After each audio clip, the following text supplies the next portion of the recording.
வணக்கம் அன்பு நெஞ்சங்களே. நீண்ட சில நாட்களின் பின் மீண்டும் திரைப்பார்வை மூலம் உங்களை சந்திப்பதில் சந்தோஷம். பத்மஸ்ரீ பாபுரமா பி பானுமதி பிறந்து இவ்வாண்டு செப்டம்பர் 24 100 ஆண்டுகள் பூர்த்தியாகிவிட்டன. தென்னகத் திரையுலகின் சகலகலா வல்லியான அஷ்டா அவதானியான நடிகை பானுமதிக்கு சமர்ப்பணமாக இப்பதிவு அமைகின்றது. தனது 15வது வயதில் 1939 தனது தாய்மொழியான தெலுங்கில் வரவிக்யம் மூலம் திரையுலகில் களமிறங்கினார் பானுமதி.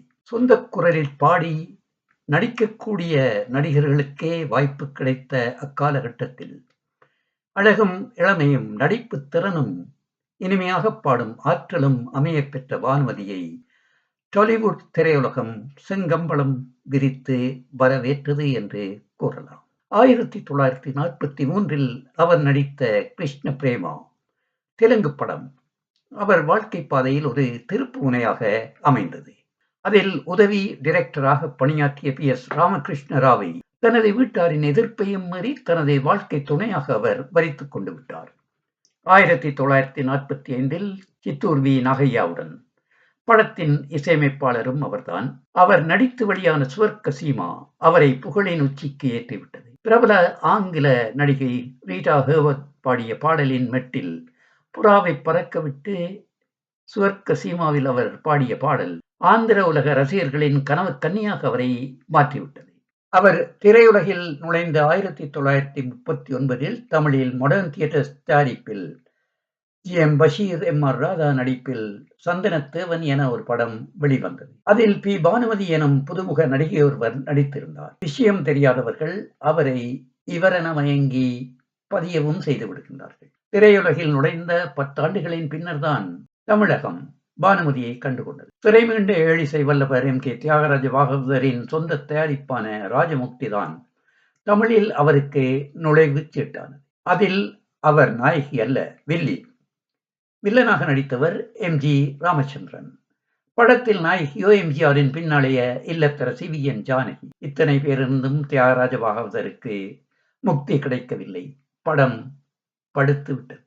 முதலாக தமிழில் இருகுரல் கீதம் இசைக்க பானுமதி இணைந்தது ஏழிசை வல்லவர் MK தியாகராஜ பாகவதருடன் தான். ராஜமுக்தி ஓடாவிட்டாலும் பானுமதியை ராசி இல்லாத நடிகை என தமிழகம் தள்ளி வைத்து விடவில்லை. வாய்ப்புகள் அவரை வாசல் தேடி வந்து வரவேற்று. பாகவதருடன் கூடவே சிறை சென்று மீண்ட கலைவாணர் அண்ணாவின் நல்ல தம்பியுடன் களமிறங்கினார் 49. அவரின் நாயகியாக அவர் தெரிந்ததே பானுமதியை தான். அழகி கிளியோபேட்ராவாக பானுமதியும் காதலன் மார்க் ஆண்டனியாக NSKயும் தோன்றிய ஒரு நாடக காட்சியில் கலைவாணருக்கே முதலும் கடைசியுமாக பானுமதியுடன் பின்னணி பாடினார் கண்டசாலா. திரையில் காலூன்றியதும் சகலகலா வல்லியான பானுமதி சுறுசுறுப்பாக இயங்க ஆரம்பித்து விட்டார். மகன் பரணி பேரில் சொந்த திரைப்பட தயாரிப்பு நிறுவனம் ஒன்றை ஆரம்பித்து 1948 ரத்னமாலா எனும் திரைப்படத்தை தயாரித்து வெளியிடவும் செய்தார். உதவி இயக்குநராக அதுகால வரை இருந்து வந்த அவரது கணவர் PS ராமகிருஷ்ண ராவ் முதலாக இயக்கிய படம் ரத்னமாலா. நாகேஸ்வரராவுடன் பானுமதி நாயகியாக அப்படத்தில் நடித்தார். பானுமதியின் பரணி பிக்சர்ஸ் 2வது தயாரிப்பாக வெளியான படம் லைலா மஜ்னு. நாகேஸ்வரராவுடன் நாயகி லைலாவாக பானுமதி நடித்த அப்படம் மொழிமாற்றம் செய்யப்பட்டு தமிழிலும் வெளியானது. பானுமதியின் ஆஸ்தான இசையமைப்பாளரான CR சுப்புராமனின் இசையில் உருவான அனைத்து பாடல்களும் ரசிகர்களை கிறங்கடிக்க வைத்தன. பானுமதியின் வெற்றி TR மகாலிங்கத்தின் தோல்வியானது. SV வெங்கட்ராமனின் இசையில் உருவான மற்றொரு லைலா மஜ்னு சற்று தாமதமாக 4 மாதங்களின் பின் TR மகாலிங்கம் MV ராஜம்மாவின் இணைவில் வெளியாகி மண்கவ்வ நேரிட்டது. லைலா மஜ்னு வெளியான அதே அக்டோபரில் தான் ஜெமினிவாசனின் அபூர்வ சகோதரர்களும் வெளியானது. ஒரே உருவ அமைப்பு கொண்ட இரட்டையர்களை கதை மாந்தர்களாக வைத்து பிரெஞ்சு நாவலாசிரியர் அலெக்சாண்டர் டுமாஸ் எழுதிய கொசிகன் பிரதர்ஸின் தமிழ் வடிவமான அபூர்வ சகோதரர்களிலும் நாயகி பானுமதி தான். MK ராதா இரட்டை வேடமேற்ற அப்படத்திற்கு இசையமைத்தவர் S ராஜேஸ்வர ராவ். கொத்தமங்கலம் சுப்புவின் பாடல்கள் இலங்கை வானொலியில் அடிக்கடி ஒலிபரப்பாகி பட்டி தொட்டிகளெங்கும் இசைமணம் பரப்பின. நாயகன் MK ராதாவிற்கு TA மோதியின் குரல் பாந்தமாக பொருந்தியது. அபூர்வ சகோதரர்கள் வெளியான அதே நாளில் பி. பானுமதியின் நடிப்பில் வெளியான மற்றொரு தமிழ் படம் தேவ மனோகரி. தியாகராஜ பாகவதர் சிறை சென்றதால் கவன ஈர்ப்பு பெற்ற கன்னட நடிகரும் தயாரிப்பாளருமானவர் ஹொன்னப்ப பாகவதர். கன்னடத்து பைங்கிளி சரோஜா தேவியை தனது மகாகவி காளிதாஸ் மூலம் வெளிச்சத்திற்கு கொண்டு வந்தவரும் இந்த ஹொன்னப்பா பாகவதர் தான். தேவ மனோகரியில் நாயகி தேவசேனாவாக பானுமதி. ஜி. ராமநாதனின் இசையில் ஒரு பாடலும் பாடினார் அத்திரைப்படத்தில். அவர் நடிக்க பூபதி பி. சின்னப்பாவும் தனது பங்குக்கு 49 இறுதியில் பானுமதியுடன் இணை சேர்ந்தார் ரத்னகுமாரில். பானுமதிக்கு 5 தனி பாடல்கள், 4 டுயட்டுகள். ராமநாதன் சுப்புராமன் தயவில் பானுமதியின் காட்டில் இசை மழை பொழிந்தது. பானுமதியுடன் தமிழில் எம். கே. ராதா நடித்த இரட்டை வேடத்தில் ரஞ்சன் நடிக்க நிஷான் என்ற பெயரில் ஹிந்தியில் தயாரித்து அதே 49 வெளியிட்ட ஜெமினி வாசன் சூட்டோடு சூடாக 43 தமிழில் வைஜந்தியின் தாயார் வசுந்தரா தேவியை வைத்து ரஞ்சனுடன் தான் தயாரித்து வெற்றி கண்ட மங்கம்மா சபதத்தை ரஞ்சன் பானுமதியின் நினைவில் மங்களா என்ற பெயரில் தெலுங்கிலும் ஹிந்தியிலுமாக தயாரித்து 51 வெளியிட்டார். அதே 51 தெலுங்கில் என். டி. ராமராவுடன் பானுமதி நடித்து வெளியான மல்லீஸ்வரி அவரது இனிய கானங்களுக்காகவும் அபார நடிப்புக்காகவும் வெற்றி பெற்று பானுமதியின் புகழை பட்டுளி வீசி பிரகாசிக்கச் செய்தது. லைலா மஜ்னு வெற்றியை தொடர்ந்து அதே கூட்டணியின் தயாரிப்பில் உருவாகி 52 வெளியான படம் பிரேமா. அதுவும் டப்பாகி தமிழில் அதே நாளில் காதல் என வெளியானது. படத்தின் மூலக்கதையையும் பானுமதியே எழுதியிருந்தார். தெலுங்கு புனைகதை துறையில் அத்தைகாரு என்ற தனது கதை மூலம் புகழ்பெற்ற ஒரு எழுத்தாளர் பானுமதி. சி. ஆர். சுப்புராமனின் இசையில் உருவான பாடல்கள் இன்பக் காவியமாக ரசிக மனங்களை குளிர்வித்தாலும் லைலா மஜ்னு போல காதல் பெரிதாக வரவேற்பு பெறவில்லை. காதல் தோல்வியில் முடிந்தது. ராணி என்றொரு படம் ஜுபிட்டர் தயாரிப்பாக தமிழிலும் ஹிந்தியிலுமாக 52 வெளிவந்தது. பானுமதி தான் நாயகி ராணி. தமிழில் நாயகன் எஸ். பாலச்சந்தர். ஆமாம், அந்த நாள் புகழ் வீணை பாலச்சந்தர் தான். ஹிந்தியில் நாயகனாக அனூப் குமார் நடித்தார். பானுமதியின் ரென்டின்டா பாடல் மேலைத்தேய பாணியில் பரவசமூட்டியது. ரீட்டா ஹெர்பர்ட் நடித்து 49 ஆங்கிலத்தில் வெளியான ஹாலிவுட் படத்தை தழுவி எடுக்கப்பட்ட ராணி இருமொழிகளிலும் தோல்வியை தழுவியது. பானுமதியின் திரை வரலாற்றில் முத்திரை பதித்த படம் சாண்டிராணி. அபூர்வ சகோதரர்களை சகோதரிகளாக்கி தானே இரட்டை வேடம் புனைந்து இயக்குனராகவும் களமிறங்கி தமிழ், தெலுங்கு, ஹிந்தி என மும்மொழிகளிலும் ஒரே வேளையில் தயாரித்து வெற்றிகரமாக அவர் வெளியிட்ட சாதனை இன்று வரை பேசப்படுகின்றது. அவரது ஆஸ்தான இசையமைப்பாளர் சி. ஆர். சுப்புராமனின் இசையில் வான் மீதிலே இன்பத் தேன் மாறி பொழிந்தது. இளையராஜாவின் சிந்தை கவர்ந்த அந்த மெட்டு வா வெண்ணிலா உன்னைத்தானே வானம் தேடுதே என மெல்லத் திறந்த கதவின் வழி மீண்டும் நம் செவிகளை குளிர்வித்தது. 48 ராஜமுக்தியில் அறிமுகமான எம்ஜிஆருடன் பானுமதி முதலாக இணை சேர்ந்த படம் மலைக்கள்ளன். மலைக்கள்ளனில் பானுமதிக்கு இயல்பான பாத்திரம். அழுது புலம்பி கண்ணீர் சிந்தாமல் ஆட்டமும் பாட்டவுமாக துடுக்கான பூங்கோதையாக வந்தார். மலைக்கள்ளனதும் மக்களதும் மனங்களை கொள்ளை கொண்டார். மலைக்கள்ளனின் ரிஷி மூலம் பற்றி திரைப்படங்களான புனைகதைகளில் நான் ஏற்கனவே தோண்டி துருவிவிட்டேன். எஸ். எம். சுப்பையா நாயுடுவின் இசையில் பானுமதிக்கு 3 பாடல்கள். பானுமதி செய்வது போல மொழிமாற்றம் செய்யாது மலைக்கள்ளனை தமிழ் உட்பட ஹிந்தி, தெலுங்கு, கன்னடம், மலையாளம், சிங்களம் என 6 மொழிகளில் தயாரித்தார் ஸ்ரீ ராமுலு நாயுடு. தமிழை விட தெலுங்கில் மட்டும் பானுமதி நடித்தார். ஹிந்தியில் திலீப் குமாருடன் மீனா குமாரி நடித்து ஆசாத் என 55 வெளியான மலைக்கள்ளன் அங்கும் வெற்றியீட்டியது. என்னதான் இருந்தாலும் வைஜந்தி மாலாவைப் போலவோ வஹீதா ரஹ்மானைப் போலவோ ஹிந்தியில் காலூன்ற பானுமதியால் முடியவில்லை என்று கூறலாமா? அல்லது அவர்களைப் போலல்லாமல் ஒரு தயாரிப்பாளராகவும் தெலுங்கில் காலூன்றிவிட்ட அவர் இருக்கும் இடத்தை விட்டு பறக்க துடிக்கவில்லை என்று கொள்ளலாமோ? 54 மலைக்கள்ளனை கவர்ந்த அவர் 55 மற்றொரு கள்ளனின் காதலியானார். ஆமாம், கல்கியின் கல்வனின் காதலி டி.கே.எஸ். சகோதரர்களின் நாடகமாக கலக்கிய பின் திரைப்படமாக தயாரான போது அதில் நாயகி கல்யாணியாக வாழ்ந்து காட்டியவர் பானுமதிதான். அழுது புலம்பி மயங்கி கலங்கும் பாத்திரம் இதில் அவருக்கு. அதிலும் முத்திரை பதித்தார் பானுமதி. வயதிலும் அனுபவத்திலும் மூத்தவரான பானுமதியுடன் நடிப்பதற்கு உள்ளூர பயந்தாலும் சிவாஜியும் முறுக்கு மீசையுடன் அவருக்கு ஈடு கொடுத்து நடித்தார். தீபாவளி என்று வெளியாகி 5 தியேட்டர்களில் 80 நாட்கள் ஓடி கல்வனின் காதலி சுமாரான வெற்றியை ஈட்டியது. சிவாஜியுடன் பங்கு கொண்ட 10 படங்களில் 6 படங்களில் அவரது நாயகியாக தோன்றியவர் பானுமதி. கள்வனின் காதலிக்கு முன்னதாகவே தமிழில் வெளியான பானுமதியின் சொந்த படம் விப்ரநாராயணா.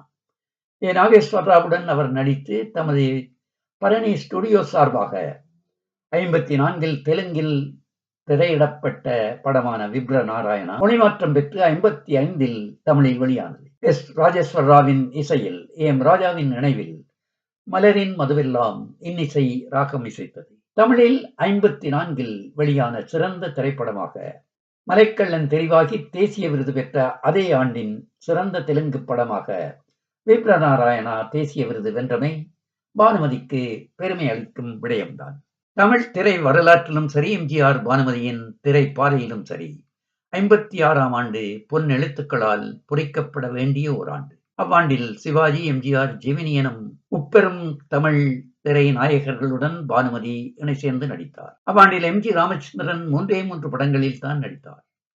3லும் அவருக்கு இணையாக நடித்தவர் பானுமதி தான். சிவாஜி பத்மினி, ஜெமினி சாவித்திரி என்பது போல எம்ஜிஆருக்கு ஏற்ற ஜோடி என ரசிகர்களால் முத்திரை குத்தப்பட்டு விட்டவர் பானுமதி. 3 வெவ்வேறான கதை களங்களில் உருவான அலிபாபாவும் 40 திருடர்களும், மதுரை வீரன், தாய்க்கு பின் தாரம் என 3 திரைப்படங்களுமே வெற்றிகரமாக ஓடி அவ்வாண்டின் மிகக் கூடிய வசூலை பெற்ற படங்களாக திகழ்ந்தன. 1001 இரவுகள் அராபிய கதையிலிருந்து உருவப்பட்ட கதைதான் அலிபாபா கதை. 1941 முதலாக கலைவாணர் அலிபாபாவாக நடித்து வெளிவந்த அப்படக்கதையை மீண்டும் மாடர்ன் தியேட்டர்ஸ் டி.ஆர். சுந்தரம் 56 தயாரித்தார். மஹிபால் ஷகீலா நடிப்பில் அதே கதை ஹிந்தியில் 54 ஹோமி வாடியாவால் தயாரிக்கப்பட்டு வெற்றி பெற்றது. அதன் உரிமையை வாங்கிய சுந்தரம் எஸ்.என். திருப்பதி, சித்ரகுப்தாவின் இசையில் உருவான ஹிந்தி பாடல்களையும் தனது படத்தில் தாராளமாக பயன்படுத்திக் கொண்டார். வாசன் அளவுக்கு இல்லாவிட்டாலும் தாராளமாக செலவு செய்து பிரம்மாண்டமாக படத்தை எடுத்த சுந்தரம் படத்தை வண்ணத்திலும் குளிக்க வைத்து தென்னகத்தில் முதலில் எடுக்கப்பட்ட கலர் படம் என்ற பெருமையையும் தட்டிக்கொண்டார். டெக்னிக் கலரில் 52 மொழிமாற்றம் பெற்று வந்த ஆண் ஹிந்தி படத்துக்கு பின் தமிழக ரசிகர்கள் கண்டுகளித்த கலர் படம் தமிழ் படம். இந்த அலிபாபாவும் 40 திருடர்களும் தான். எஸ். தட்சிணாமூர்த்தியின் தயவில் இரவல் மெட்டுக்களில் அலிபாபா அட்டகாசமாக பவனி வந்தான். மாஜுவானா பானுமதியின் அலங்கார ஆடைகளும் அழகு நடனங்களும் இன்னிசை கானங்களும் ரசிக உள்ளங்களை கொள்ளை கொண்டன. அலிபாபா பொங்கல் அன்று திரைக்கு வந்து பங்கமின்றி ஓடிக்கொண்டிருக்க தமிழ் புத்தாண்டில் களமிறங்கினான் மதுரை வீரன். வழிவழியாக வந்த மதுரை வீரன் கதை நாடகமாக, தெருக்கூத்தாக காலாகாலமாக நடிக்கப்பட்டு மக்கள் மனங்களில் இடம் பிடித்து விட்ட ஒரு கதை. முதல் கதாநாயகியும் முதல் பெண் இயக்குனருமான டி.பி. ராஜலட்சுமி 1939 அவரது திரை ஜோடியான வி.ஏ. செல்லப்பா நாயகனாக நடிக்க, நாயகி பொம்மையாக தோன்றி தானே இயக்கி தயாரித்த படம்தான் மதுரை வீரன். அதை லேனா செட்டியார் மீண்டும் தூசி தட்டி பானுமதி, பத்மினி இணை நாயகியருடன் எம்ஜிஆரை நாயகனாக்கி புது பொலிவுடன் 56 ஏப்ரலில் திரையை தரிசிக்க வைத்தார். ஜி. ராமநாதனின் இசையில் மதுரை வீரன் பாடல்கள் ரசிகர்களை துள்ளாட்டம் போட வைத்தன. பானுமதியும் பத்மினியும் போட்டி போட்டுக் கொண்டு நடித்தார்கள். 200 நாட்களையும் கடந்து மதுரை வீரன் வெற்றி கொடி நாட்டினார். கோவையில் இருந்து ஒரு ஸ்டன் நடிகராக ஜுபிட்டரில் சேர்ந்தவர் சின்னப்பா தேவர். ராஜகுமாரியில் 47 எம்ஜிஆருடன் ஏற்பட்ட அறிமுகம் நெருங்கிய நட்பாகி அவரை வைத்து தாமும் ஒரு திரைப்படம் தயாரிக்கலாம் எனும் துணிச்சல் பிறக்க தேவர் பிலிம்ஸ் எனும் தயாரிப்பு நிறுவனத்தை உருவாக்கி அவர் முதலாக தயாரித்த படம்தான் தாய்க்கு பின் தாரம். முற்றமுழுக்க கிராமிய பின்னணியில் உருவான அப்படத்தில் இடம்பெற்ற காளையை அடக்கும் ஜல்லிக்கட்டும், மாட்டுவண்டி சவாரி போட்டிகளும் அடிமட்ட ரசிகர்களை கட்டி போட்டு எம்ஜிஆர் ரசிகர்களாக அவர்களை மாற்றிவிட்டன. மிக குறைந்த பட்ஜெட்டில் தயாரிக்கப்பட்ட தாய்க்கு பின் தாரமும் 100 நாட்களை கடந்து வெற்றிகரமாக ஓடி தேவருக்கு நிலையான ஒரு இடத்தை தமிழ் திரையுலகில் பெற்றுக் கொடுத்து விட்டது. இங்கிரிட் பெர்க்மனும் சார்ல்ஸ் பாயரும் நடித்து 44 ஹாலிவுட்டில் வெளியான கேஸ் லைட் எனும் எம்ஜிஎம் ஆங்கில படத்தின் மூலக்கதையை தழுவி அறிஞர் அண்ணா புனைந்த ஒரு புனைக்கதைதான் ரங்கூன் ராதா. தமிழ் சூழலுக்கேற்ப சிவாஜியினதும் பானுமதியினதும் பாத்திரங்களை அவர் மிக இயல்பாக படைத்திருந்தார். சிரித்தே கழுத்தருக்கு வில்லனாக சிவாஜி கணேசன். அன்றைய நாட்களில் கதாநாயகனை விட வில்லன் பாத்திரங்களிலேயே சிவாஜியின் நடிப்பு சிறப்பாக வெளிப்பட்டது எனலாம். குண்டுக்கிளி, திரும்பிப்பார், அந்த நாள், பெண்ணின் பெருமை, துளி விஷம் என அவற்றை பட்டியலிட்டுக் கொண்டே போகலாம். ரங்கூன் ராதா அவரது வில்லன் நடிப்பின் ஒரு புது பரிமாணம் என்று கூறலாம். நல்லதம்பி காலத்திலிருந்தே பானுமதியின் ரசிகராகி விட்டவர் அறிஞர் சி.என். அண்ணாதுரை. ரங்கூன் ராதாவில் அவரது நடிப்பை பார்த்து நடிப்புக்கு இலக்கணம் வகுத்த நங்கை என்று வியந்து பாராட்டினார் அண்ணா.